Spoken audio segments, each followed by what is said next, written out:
Hello and welcome to my presentation, which is about enhancing the ductility of steel beam column connection by improving bolt contribution. In this presentation, firstly I will provide background about the study and followed by the effect of bolt failure on the ductility of steel beam column connection, which is leading to a novel device to improve the ductility of steel beam column connection. Previous observation from earthquake and fire shows the importance of the beam column connection on the overall behavior of the structure. For example, during earthquake, the input energy is mainly dissipated by the plastification at the connection zone, while during fire, the development of the catenary action of the beam, which is important for survivability of the beam during fire, is mainly governed by the rotational capacity of connection. Different researchers proposed different methods to improve the ductility of connection during earthquake and also during fire. And during earthquake, some method is proposed by reducing the capacity of the beam at a specific location so that the ballistic rotation formed in the beam rather than in the connection, and this can be achieved by reducing the capacity of the beam by cutting some steel parts from flange or from the web. Another way is by increase the capacity of the connection by stiffeners and end plate. But during fire, flexible connection was proposed by some researchers to improve the rotational capacity of the connection during fire. Looking at this method, it can be seen that from the load path diagram of the connection, the previous method mainly changed the beam stiffness or the end plate stiffness, but the bolt was not considered in the previous study. However, in this study, a new method will be proposed to enhance the ductility of the end plate beam column connection by interrupting the load path and enhance the deformation at the bolt location. But initially, looking at the bolt failure modes and this diagram compare between the stripping failure and nicking failure of a bolt assembly under tension, and it can be seen here the failure mode does not affect the strength of the bolt, but the final deformation is significantly affected by the failure mode of the bolt. And if stripping failure is captured, the final displacement is significantly lower than the nicking failure mode. This study started by carrying out a numerical investigation on a finite element validated model to investigate and quantify the stripping failure mode on the connection ductility. And in the finite element, thread of the bolt was modeled, which is overlooked in previous studies. But in this study, only the bolt under tension, the thread of the bolt under tension was modeled, but the middle and the bottom bolt thread was not considered to reduce the computational time. And comparing the force rotation behavior of the numerical analysis, which is in red, and the tested connection, we can see here that the finite element can capture the behavior with acceptable result, and also the failure mode was stripping failure similar to the tested connection. And comparing the current result with previous methodology, it can be seen here that overlooking stripping failure can result in overestimation of the connection capacity and also the connection ductility. in this table, and this table compare between the finite element results for the connection when stripping failure is permitted and the same connection when stripping failure is prevented. And stripping failure can be prevented in real practice by using double nuts, but in the finite element analysis, the stripping failure for the connection for the bolt is prevented by adopting elastic material for the thread parts.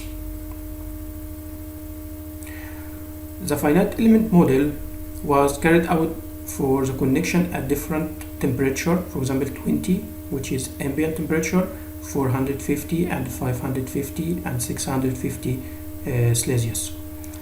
And for each temperature, different end plate thickness was considered.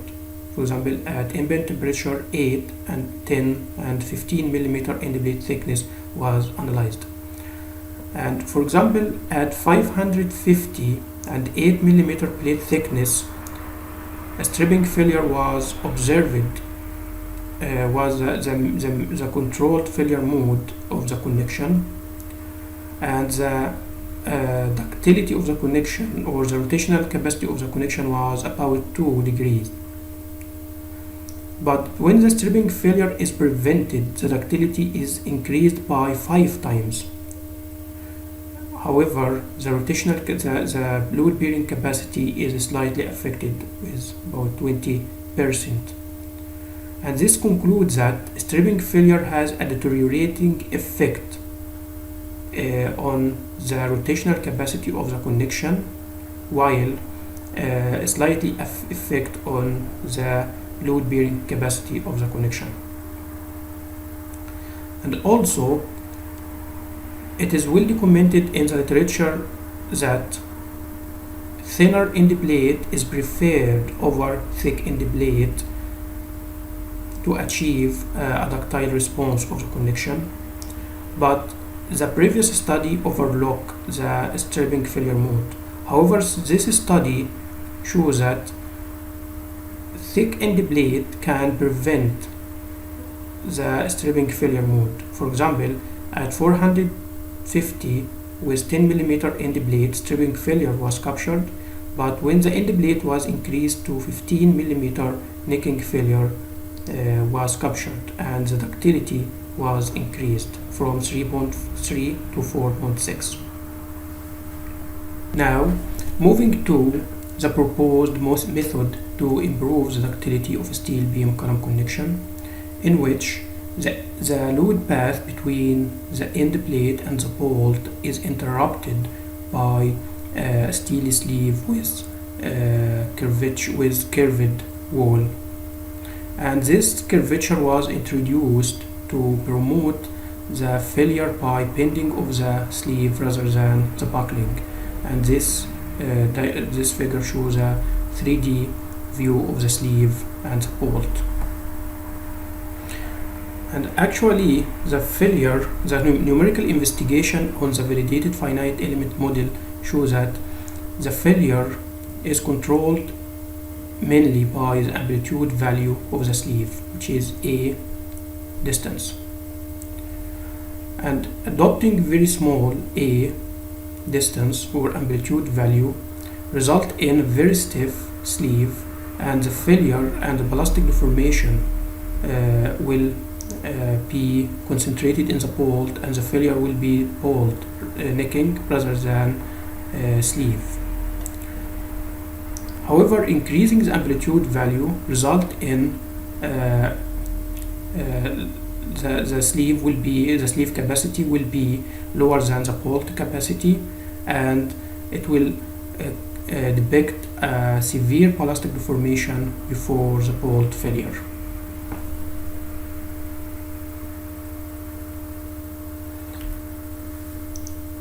The method is still under investigation. However, the proposed method is analyzed under 3 different load scenarios, which is monotonic loading, cyclic loading, and fire loading.